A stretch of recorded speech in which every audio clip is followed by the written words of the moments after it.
Alvin Frazier is he is a lover of God, a lover of the Lord. He cherishes family and friends. Um, he appreciates little things, the simple things in life, and he is a lover of music.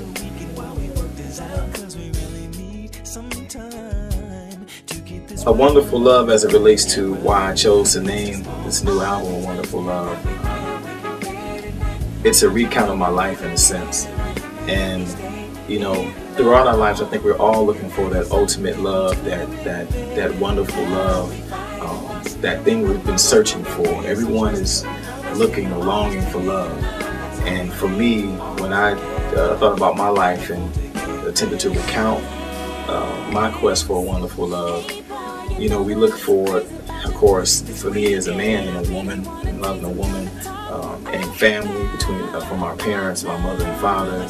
And I realized ultimately that those loves are important and valuable, but I also want to tie in the ultimate wonderful love, which is the love of God. And so that's what a wonderful love pretty much is. It's the reaching, going through the different journeys of love between relationship with family, with friends, and significant others, and being able to finally tap in that ultimate wonderful love, which is the love that can only come from the Lord, can only come from Jesus. So that's what a wonderful love is.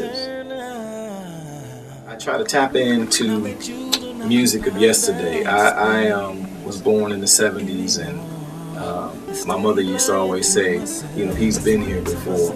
And I've always loved older things. I've always loved things from the past. I try to stay current and stay hip to what's happening in the present. But I love the older sound, and so in my music I try to tap into that vintage sound on a lot of the songs, because I love the way that music sounded. And that was just a different era where people really were about the lyric, they were really about the arrangements. It was really about the musicianship of the music, the melody, the phrasing. And those are things that drew me and that I connected to when I was coming up. So when it became my opportunity to create music and begin to make music as an artist, I decided that I wanted to pay homage as much as possible in my music to that sound. I think that's what makes it unique, along with the message of love and faith.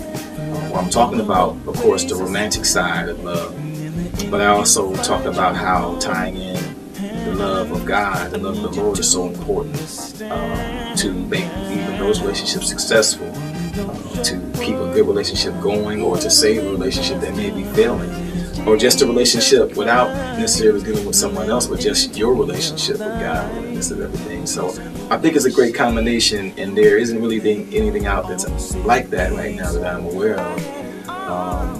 And so that's what makes my music and my sound so unique.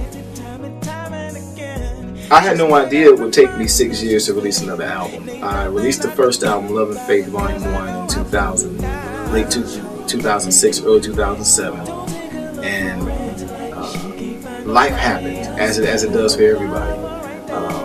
I was working on songs for the new album shortly after the first album came out, and in my mind, we initially talked about doing a release in 2009, and I can even remember a newspaper article coming out, and some kind of way it leaked that I had an album in the works and that it was coming out then, and I found it recently and had to laugh to myself.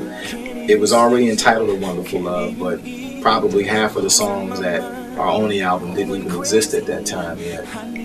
And even though there was a lot of talk around me to put an album out, it had been 3 years, I just didn't feel like I was ready. And then, of course, on the personal side, just things happened in my life tragically, in terms of just passing of my grandparents, passing of my mom, and you know, you have to take your time to regroup when those things happen.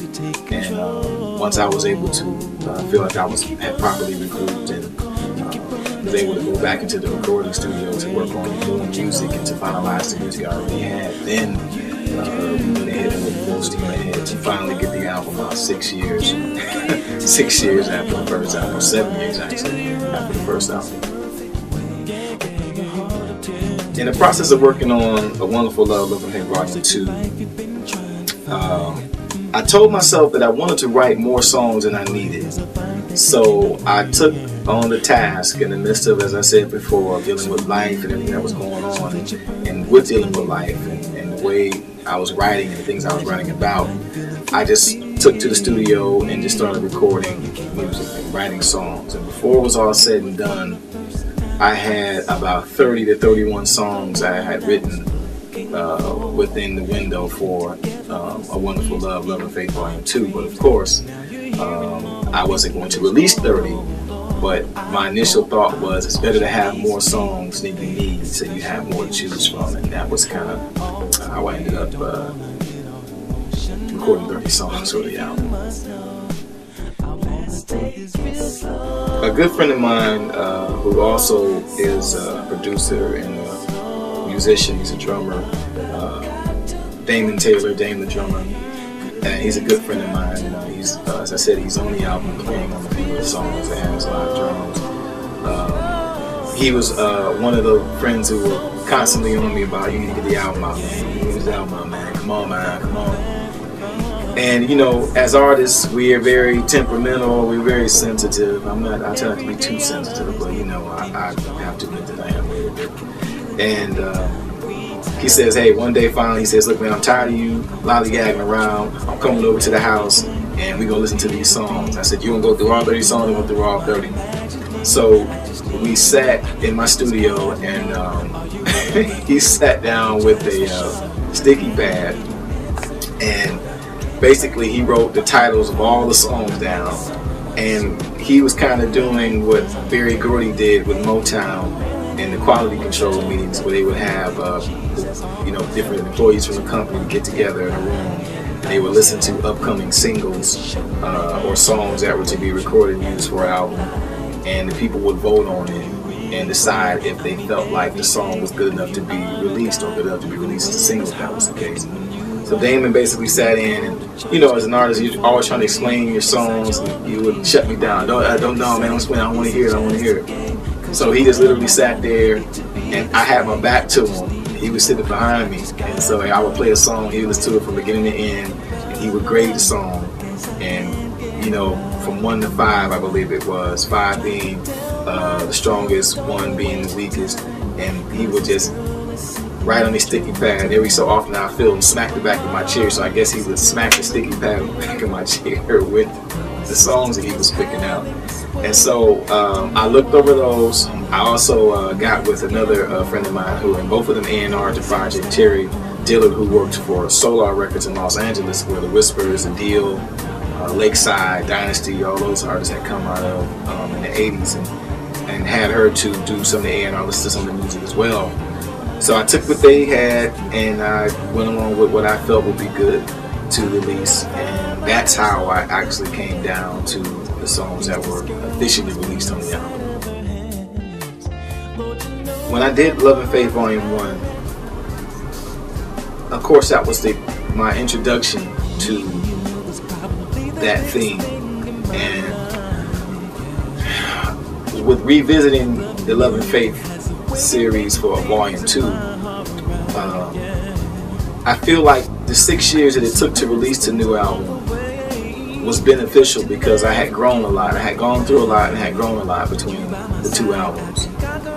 I don't think there's any way that you cannot grow after a certain amount of time, and I had matured in some areas, so I felt like I was a better writer.